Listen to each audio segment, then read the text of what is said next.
Isang mapagpalang umaga po sa ating lahat.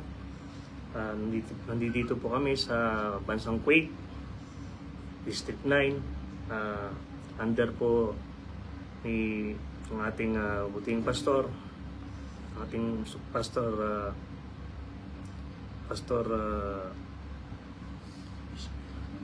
Pastor Luis Bailon, at sa pangunguna po ni Pastor Mark Tequila.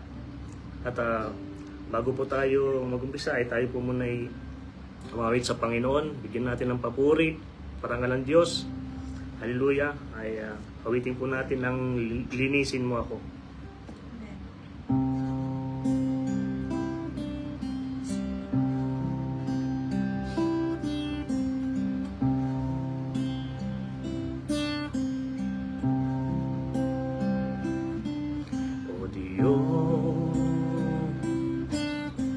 Batid mo ang laman ng aking puso, linisin mo ito, palitan ng bago, ng may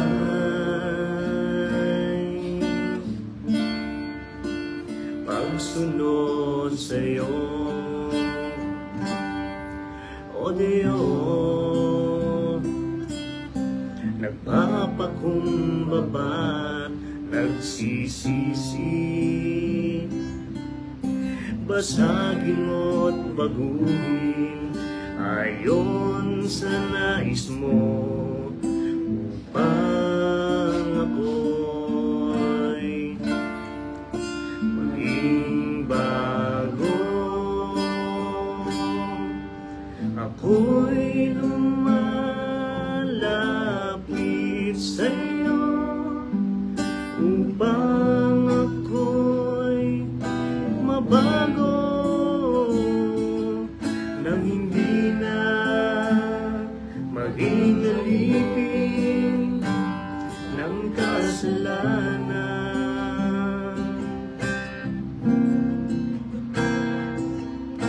Linisin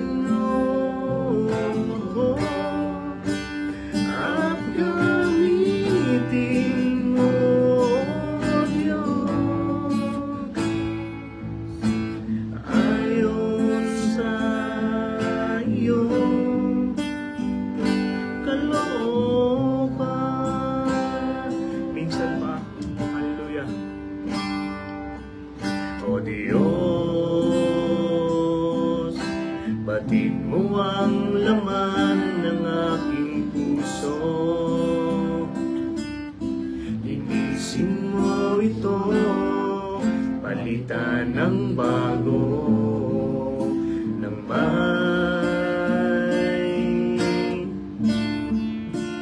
pagsunod sa'yo, O Diyos, O Diyos.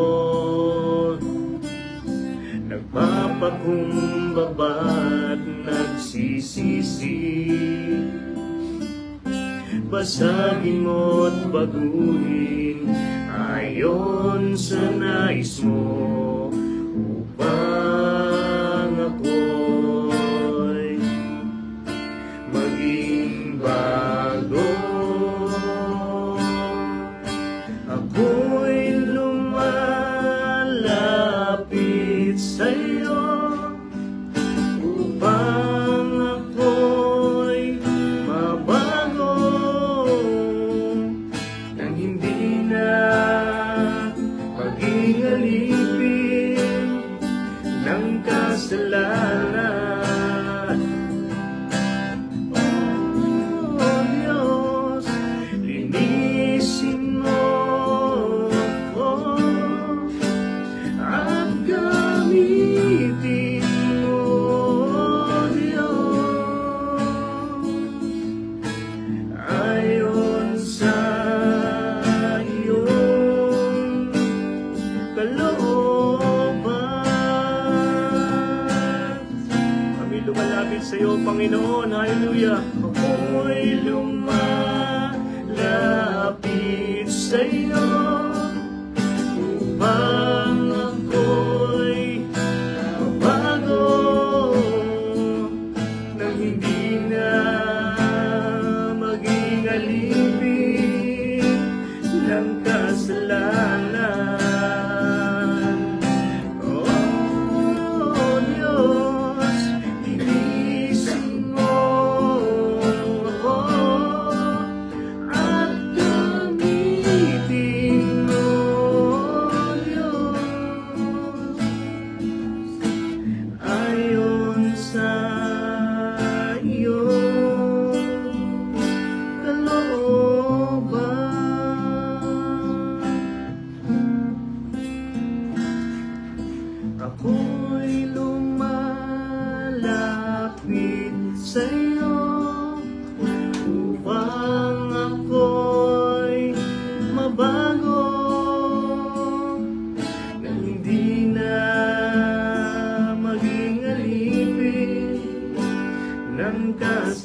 iyong kalooban.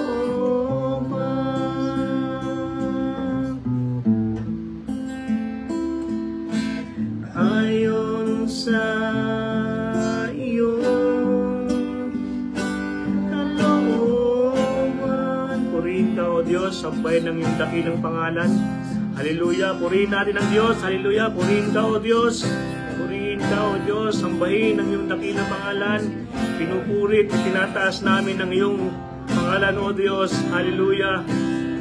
Binabalik namin lahat ng papuri, parangal sa inyo, kayo lamang maluwalhati. Bigyan papuri sa tanging pangalan ni Jesus. Amen.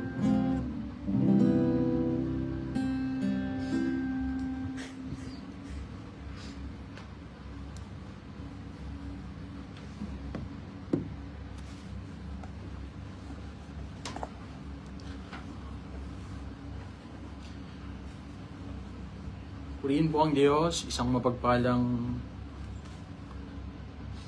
umaga po sa bawat isa po sa atin. Dakila po yung katapatan ng Panginoon sa buhay ng bawat isa sa atin dahil sa Kanya pong ginawa. Natapos sa buhay ng bawat isa sa atin na tayo ay nilinis, pinatawad, pinalaya sa pamamagitan ng Kanya pong ginawa doon sa krus ng Kalbaryo. Kaya purihin po ang Panginoon, tayo po ay unang manalangin bago tayo po ay mag-aral ng Kanya pong mga salita. Hilingin po natin yung patnubay at tulong ng Panginoon sa oras po na ito. Aming Diyos, aming Ama na makapangyarihan sa lahat, salamat po Panginoon sa mga oras po na ito. Nakatulad ng aming pong inawit, bago kami mag-aral ng iyong pong mga salita, kami po ay lubos na nagpapalinis Panginoon. Nagpapakumbaba sa inyo pong harapan, ano man po ang inyo pong nakita sa inyo pong mga abang lingkod ay patawarin niyo po kami. Linisin nyo kami, Panginoon, ng inyong pong dugo na tumigis dun sa krus ng Kalbaryo na ito yung bagong tipan, Panginoon, na nagpatawad ng amin pong mga kasalanan. Salamat po sa oras po na ito muli, Panginoon, sa pagkakataon na makapag-aral po ng iyong pong mga salita, mapagbulay-bulayan ng iyong pong mga salita sa umagang ito. Na bago kami gumawa, Panginoon, unahin muna na po namin kayo, Panginoon, na mapagbulay-bulayan, Panginoon. You will be first, Panginoon, before anything else, Lord. Salamat po aming Diyos. Purihin kayo, dakilain sa pangalan ng Ama, ng Anak, at ng Banal na Espiritu Santo. Amen and amen. Purihin po ang Diyos. Tayo po ay mag-aaral ng Kanya pong mga salita sa aklat po ng unang 1 o 1 John 2 verse 3 hanggang 6. 1 John 2 verse 3 hanggang 6. Ang sabi ng Kanya pong mga salita sa talatang ito, nakakatiyak tayong nakikilala natin ang Diyos kung sinusunod natin ang Kanyang mga utos. Verse 4, ang nagsasabing nakikilala ko siya, ngunit hindi naman sumusunod sa Kanyang mga utos, ay sinungaling at wala sa Kanyang katotohanan. Ngunit ang tumutupad sa salita ng Diyos ay umibig ng wagas sa Diyos. Nang sa ganon, nalalaman natin na tayo'y talagang nasa Kanya. Sino mang nagsasabing nananatili siya sa Diyos ay dapat mamuhay tulad ng pamumuhay ni Hesukristo. Kaya pinamagatan ko po itong obedience to God's command. Obedience to God's command. Napakahalaga na tayo bilang mga sumasampalataya o kumikilala sa Diyos ay sumunod tayo doon sa sinasabi ng salita ng Panginoon. Nakatulad ng isang bata o ng isang anak sa kanya pong magulang. Ipinapakita na yung anak kung gaano niya kamahal yung kanyang magulang sa pamamagitan ng pagsunod ng anak doon sa kanyang magulang. At ganon din po tayo. Na ang katiyakan na sumusunod tayo o minamahal natin ng Diyos ay marunong tayong sumunod sa Diyos. Dahil maraming kumikilala sa Diyos pero ayaw sumunod sa utos ng Panginoon. Ulitin ko po, maraming kumikilala sa Diyos. Sa panahon natin ito nagkalat na. Nakilala ko ang Diyos pero pag sinabing mong sumunod sa Panginoon ay ayaw nilang sumunod. Kilala lang nila ang Panginoon pero pagsunod na ay ayaw nilang humakbang. Kaya itin ko po, hindi lang tayo kumikilala bagkos dapat din tayong sumunod sa utos ng Diyos. Dahil ang pagsunod sa utos ng Diyos ay pagpapakita na tayo ay nagpapakumbaba at nagtitiwala sa magagawa ng Panginoon. Nang sabi ng kanya pong mga salita, sa aklat po ng, doon pa rin, 1 John 2 verse 3 hanggang 4, nakakatiyak tayong nakikilala natin ng Diyos kung sinusunod natin ang kanyang mga utos. Ang nagsasabing nakikilala ko siya, ngunit hindi naman sumusunod sa kanyang mga utos, ay sinungaling at wala sa kanya ang katotohanan. Nang sabi din po ng 1 John 8 verse 11, unang 1, 2 verse 8 hanggang 11. Titingin ko po, unang 1, 2 verse 8 hanggang 11. Ang sabi ng kanya pong mga salita sa talatang ito, ngunit may tuturing na isang bagong utos ang isinulat ko sa inyo, sapagkat napawi na ang kadiliman at lumiwanag na ang tunay na ilaw. Ang katotohanan nito ay nasaksihan sa buhay ni Kristo at nakikita rin naman sa atin. Kaya purihin ng Diyos, nakikita sa buhay natin na tayo ay namumuhay sa liwanag. Sabi doon, ang nagsasabing siya'y nasa liwanag, ngunit napopuot naman sa kanyang kapatid ay nasa kadiliman pa. Ang umiibig sa kanyang kapatid ay nananatili sa liwanag at hindi siya maging sanhi ng pagkakasala ng iba. Verse 11, ngunit ang napopuot sa kanyang kapatid ay nasa kadiliman pa. Lumalakad siya sa kadiliman at hindi niya nalalaman ang kanyang pupuntahan sapagkat binulag siya ng kadiliman.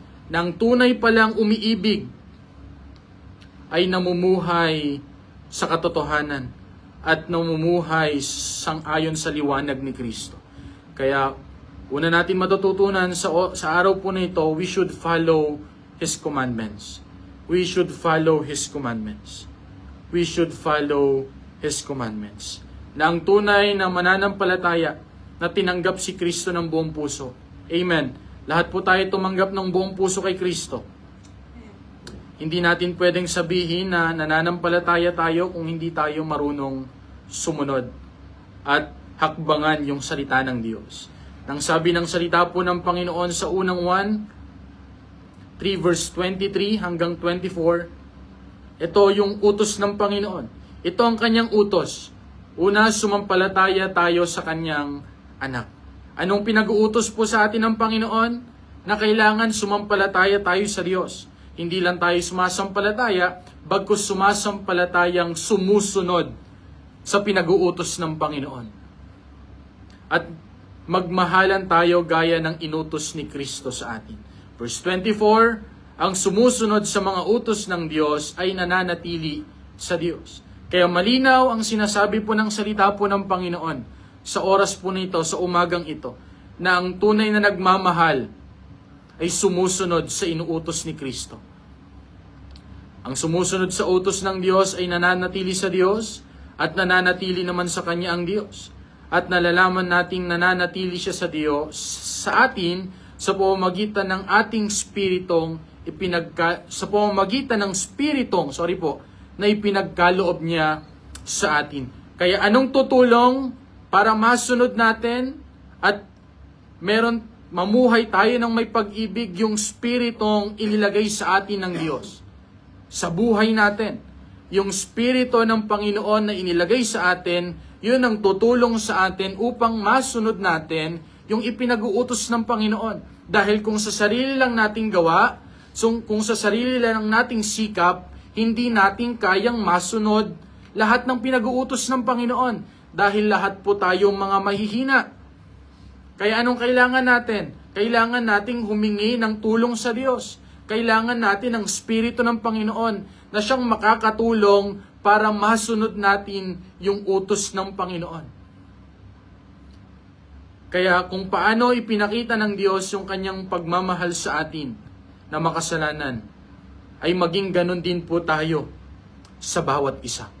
Ulitin ko po, kung paano sumunod ang Diyos yung kanyang anak sa Ama na bumaba dito sa mundo upang ipakita yung pag-ibig niya sa bawat isa po sa atin sa pamamagitan ng handa siyang mamatay, maghirap para matubos ang ating kasalanan, malinis at mapatawad tayo sa ating mga pagkakasala, ay maging ganun din po tayo sa bawat isa. Nang sabi ng unang 1, 4 verse 10 hanggang 11. Unang 1, 4 verse 10 hanggang 11. Sabi po ng kanya pong mga salita sa talatang ito, ito ang tunay na pag-ibig. Hindi tayong umibig sa Diyos, kundi siya ang unang umibig sa atin. Paano po? At isinugo niya ang kanyang anak upang akuin ang ating mga kasalanan. Para saan po? Para sa kapatawaran natin. Mga minamahal, kung gano'n na lamang ang pag-ibig ng Diyos sa atin, nararapat lamang na mag-ibigan tayo. Kaya kung naranasan natin ang pag-ibig ng Diyos, kung tunay tayong sumusunod sa Diyos, ay naipapakita natin yung pag-ibig din natin sa ating kapwa. Yun ang pagsunod sa utos ng Panginoon. Ang unang utos ng Panginoon ay kailangan nating sumampalataya. At kalakip ng pananampalataya natin sa Diyos ay meron tayong pag-ibig sa ating mga kapatid. Mahirap naman pong makita na sinasabi natin na meron tayong pananampalataya sa Diyos pero wala tayong pag-ibig sa ating mga kapatid. Dapat magkasama po yan. Kung meron tayong pananampalataya sa Diyos, nakikita yung ating pag-ibig sa bawat isa. Nakagaya ng ating Panginoon, paano niya po ipinakita yung pag-ibig niya na handa siyang mamatay doon sa krus ng Kalbaryo. Akuin yung ating kasalanan upang magkaroon tayo ng tiyak na kapatawaran at tiyak na paglilinis sa ating mga pagkakasala. Kaya purihin ng Panginoon. Kaya ang sabi ng salita po ng Panginoon sa unang 1, 4 verse 7 hanggang 8, mga minamahal, paalala po sa atin ito, mag-ibigan tayo sapagkat mula sa Diyos ang pag-ibig. Ang bawat umiibig ay anak ng Diyos at kumikilala sa Diyos. Kaya ang hindi umiibig ay hindi kumikilala sa Diyos, sapagkat ang Diyos ay pag-ibig. Kung tunay tayong kumikilala sa Panginoon, mga kapatid ko sa Diyos, nakikita sa atin yung pag-ibig. Nakikita sa atin yung pagmamalasakit. Nakikita sa atin yung pagtulong. Dahil tunay tayong kumikilala sa Diyos. Kaya maraming kumikilala na sinasabing kumikilala sila sa Diyos, pero taliwas sa kanilang buhay. Hindi nga nila kayang magpatawad. Hindi nga nila kayang umibig. Bakit? Kasi sinasambit lang ng kanilang mga labi. Hindi lang basta natin sinasambit, bagkus we applied in our daily lives. Kaya pag kinikilala natin ang Diyos, ay umiibig tayo sa ating mga kapatid. Kaya sabi ng unang 1, 4 verse 13, nalalaman natin, amen, love one another because God is love. Purihin po ang Panginoon. Kaya sabi ng 1 John 4:13, nalalaman natin na nananatili tayo sa Diyos at siya naman sa atin sapagkat pinagkalooban niya tayo ng Espiritu. Kaya ano ang tunay na nagmamahal sa Diyos? Marunong sumunod sa salita ng Panginoon. Nang sabi ng unang 1, 5 verse 2 hanggang 3, liting ko po, ang tunay na nagmamahal sa Diyos ay marunong magpasakop at magpasyang sumunod sa Diyos. Kaya sabi ng unang 1, 5 verse 2 hanggang 3, ito ang palatandaang iniibig natin ang mga anak ng Diyos kung iniibig natin ang Diyos at tinutupad ang kanyang mga utos. Sapagkat ang tunay na pag-ibig sa Diyos ay ang pagtupad sa kanyang mga utos. Hindi naman napakahirap sundin ang kanyang mga utos. Kaya kapatid, bakit hindi mahirap sundin ang kanyang utos? Dahil meron ibinigay ang Panginoon na tutulong sa atin para umibig tayo sa bawat isa o sa ating kapwa. Liting ko po, merong ibinigay sa atin ng Panginoon kung bakit tayo magmamalasakit, kung bakit tayo iibig sa ating mga kapatid sa Panginoon, bakit natin sila pagmamalasakitan? Kasi una natin naranasan yung pagmamalasakit ng Diyos. Una natin naranasan yung pag-ibig ng Panginoon. Una natin naranasan yung pagpapatawad ng Diyos. Kaya kung tunay kang napatawad, kung tunay kang pinalaya, kung tunay kang pinagmalasakitan, hindi mahirap magmalasakit sa iba. Ulitin ko po, kung tunay tayong nakaranas ng pagpapatawad ng Diyos, o nakaranas ng pag-ibig ng Panginoon, o nakaranas ng pagmamalasakit ng Diyos, hindi mahirap sa atin na pagmalasakitan yung ating kapwa sa Diyos. Hindi man mananampalatayan. Bakit? Kasi ang pagmamalasakit ay pagpapakita na sumusunod tayo sa pinag-uutos ng Panginoon. Kaya mga kapatid, we have the example how to obey the commandments of God. At walang iba kundi yung kanyang bugtong na anak, na siyang kagalakan ng Ama, na magiging kagalakan natin habang tayo'y sumusunod. Ulitin ko po, na siyang kagalakan ng Ama. Sino bang kagalakan ng Ama? Walang iba kundi yung kanyang bugtong na anak, na siyang magiging kagalakan natin habang tayo'y sumusunod. Kaya meron tayong tinitignan, meron tayong malaking halimbawa na dapat nating tularan ng pag-ibig, at walang iba kundi yung kanyang anak na si Kristo Jesus. Nang sabi ng salita po ng Panginoon sa aklat ng 1:15 verse 10 hanggang 14. Sabi ng salita po ng Panginoon, kung tinutupad ninyo ang aking mga utos, mananatili kayo sa pag-ibig. Kung paanong tinupad ko, sabi ng ating Panginoon, kung ang utos ng aking Ama at kayo'y nananatili sa kanyang pag-ibig, sinasabi ko sa inyo ang mga bagay na ito upang mapasa inyo ang kagalakan ko at nang sa gayon ay malubos ang iyong kagalakan. Paano magiging malubos? Higit nating kilalanin kung sino yung kagalakan ng Ama at walang iba kundi yung kanyang anak. Kaya yun ang magbibigay sa atin ng pag-asa. Yun ang magbibigay sa atin kung bakit tayo magkakaroon ng pag-ibig sa ating mga kapatid. Ang pinakadakilang pag-ibig, sabi doon, ito ang aking utos, magmahalan kayo gaya ng pagmamahal ko sa inyo, verse 13. Ang pinakadakilang pag-ibig na maaring taglayin ng sinuman para sa kanyang kaibigan ay ang ialay ang kanyang buhay para sa kanila. Kayo'y mga kaibigan ko, sabi ng Panginoon, kung tinutupad ninyo ang aking mga utos. Kaya purihin po ang Panginoon at sa pamamagitan ng ating Panginoon kung bakit tayo itinuring na kaibigan ng Diyos. Not our good works. Hindi natin masasabi na itinuring akong kaibigan ng Diyos dahil mabuti akong tao. No. Bakit tayo itinuring na kaibigan ng Diyos? Kasi dahil dun sa kagalakan ng Ama. Sino yun? Walang iba kundi yung kanyang anak. Na siyang magiging kagalakan natin upang masunod natin yung ipinag-uutos ng Panginoon. At pangalawa at panghuli, we live as Jesus lived. Mamuhay tayo gaya ng pamumuhay ni Kristo. Kaya pag tayo ay sumusunod, ay namumuhay tayong gaya ng pamumuhay ng ating Panginoon. Kaya mga kapatid, paalala po sa bawat isa na kailangan mamuhay tayo gaya ng pamumuhay ni Kristo. Hindi gaya ng pamumuhay ng mundo. Nang sabi ng unang Pedro 2 verse 21, unang Pedro, 1 Peter 2 verse 21,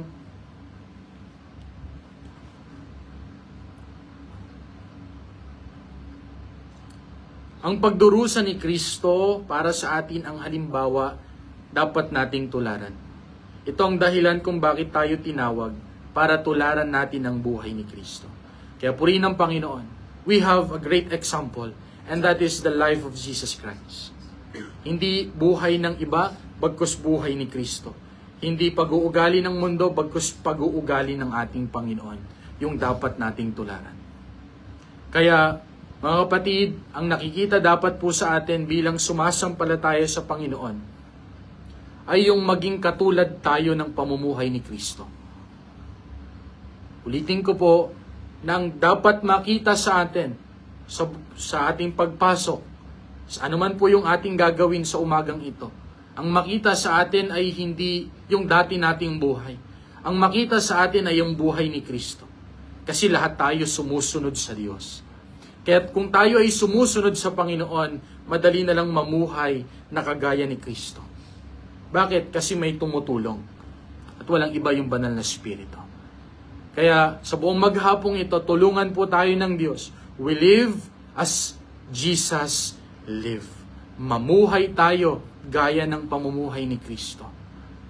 Kaya ang sabi ng salita po ng Panginoon, Ephesians 5 verse 1 hanggang 2, At dito na po tayo magtatapos. Tayo po ay mananalangin. Ephesians 5 verse 1 hanggang 2. Sabi po ng kanya po mga salita sa talatang ito, tularan ninyo ang Diyos dahil kayong lahat ay minamahal niyang mga anak. Amen. Lahat po tayo minamahal ng Diyos. Mamuhay kayo ng may pag-ibig sa kapwa tulad ng pag-ibig sa atin ni Kristo. Inialay niya ang sarili niya para sa atin bilang mabangong handog sa Diyos. Kaya ulitin ko po, meron tayong higit na tutularan. At walang iba kundi yung unang umibig. Yung unang nagmalasakit, yung unang nagpatawad sa atin. Kaya kung bakit tayo makakapagpatawad, kung bakit tayo iibig sa ating kapwa, kung bakit natin pagmamalasakitan ng iba, kasi una tayong pinagmalasakitan ng Diyos. Kasi una tayong inibig ng Panginoon. Kaya purihin po ang Diyos. We live as Jesus lived. We should follow His commandments. Hindi natin ito kaya, pero sa tulong ng Banal na Espiritu, sa tulong ng Panginoon, makakaya nating masunod yung ipinag-uutos ng Diyos. Na hanggang sa muling pagbabalik niya, makapanatili tayong sumusunod at nagpapatuloy at nananatili sa kanyang pong mga salita. Kaya purihin po ang Panginoon, pagpalain po tayo ng Diyos, sumagana yung biyaya ng Panginoon sa buong maghapong ito, na ang Diyos ang tumulong po sa atin kung paano tayo mamuhay. Hindi katulad ng pamumuhay ng mundo, bagkus kagaya ng pamumuhay ni Kristo nung siya ay nasa mundong ito. Kaya ano po ba ang pamumuhay ng Panginoon nung siya ay nasa mundong ito? Walang iba kundi sinunod niya kung ano yung kalooban ng Ama. Na hanggang kamatayan ay sinunod niya po yun. Maging sa kamatayan sa krus, sabi ng Filipos. Purihin ng Panginoon na hanggang tayo ay kunin ng Panginoon, nananatili tayong sumusunod at nagpapasakop sa kanya pong mga salita. Na paalala nga po sa amin ito kanina ni Pastor Luis Bailon na ang susi para sa pagtatagumpay ay yung pagsunod sa salita ng Panginoon. Kaya purihin po ang Panginoon, walang ibang magiging susi para makapagmana tayo ng buhay na walang hanggan at magtagumpay ay walang iba kundi masunod natin ng lubos yung utos o yung salita ng Panginoon. Kaya purihin po ang Diyos, sa Diyos po ang papuri, tayo po ay manalangin, tayo po ay magpasalamat sa Diyos. Aming Ama, aming Diyos na makapangyarihan sa lahat, Ama ng aming pong Panginoon, pinupuri po namin kayo at lubos na dinadakila. Salamat po, Panginoon, without your Son, Jesus Christ, who died on the cross, Panginoon, wala kaming pag-asa, wala kaming kabuluhan. Panginoon, hindi makikita sa amin na umiibig kami sa aming kapwa. Pero purihin, Panginoon, ang iyong pangalan dahil meron kayong pinatunayan nung handa niyong iwan yung kalalagayan niyo po dyan sa kalangitan upang, sabi ng iyong mga salita sa aklat ng Filipos, nagpakumbaba kayo, naging mababa upang abutin ang bawat isa po sa amin. Doon pa lamang, Panginoon, meron na kaming halimbawa na kailangan naming tularan, na kailangan we should be humble like our Jesus Christ. Kaya purihin po kayo, Panginoon, dakilain po kayo, at patuloy na pagpalain niyo po ang bawat isa po, yung bawat mga papasok, Panginoon, anuman po ang amin pong gagawin sa buong maghapong ito, Panginoon, tulungan niyo po kami at gabayan sa tulong ng iyong pong Espiritu. We bless also the family of Masaredo. Panginoon, patuloy niyo pong pagpalain ang kabuuan ng pamilyang Masaredo. Mula, Panginoon, sa aming pong tagapanguna, General Superintendent, Pastor Joseph, Panginoon, Glenn Masaredo, ang kanya pong buong pamilya. Ganun din po, Panginoon, Hallelujah, ang kabuuan ng Masaredo family. Panginoon, sa buhay, Panginoon, ni Pastor Limuel at ang kanya pong magulang at ang kanya pong mga kapatid, Panginoon, ay patuloy niyo din pong pagpalain. Ganon din po sa aming tagapanguna sa District 9, Pastor Luis Bailon, ang kanya pong pamilya ay lubos niyo din pong pagpalain. Salamat po, tulungan niyo po kami na manatili, nagtatapat at nagpapatuloy at nananatili sa inyo pong mga salita. Hanggang sa muli niyong pong pagbabalik, ay madatnan niyo po ang bawat isa po sa amin, Panginoon, na sumusunod at namumuhay ng may kabanalan at walang batik at kulubot sa inyo pong pagbabalik. Kaya salamat po, Ama, purihin po kayo, dakilain po kayo, laging may uwi ang mataas na pagdakila, mataas na pagsambat, mataas na pagluwalhati sa ngalan ng Ama, ng Anak at ng Banal na Espiritu Santo. Amen and amen. Purihin po ang Diyos, sa Diyos po ang papuri. Pagpalain po tayo ng Panginoon sa buong maghapong ito. God bless po.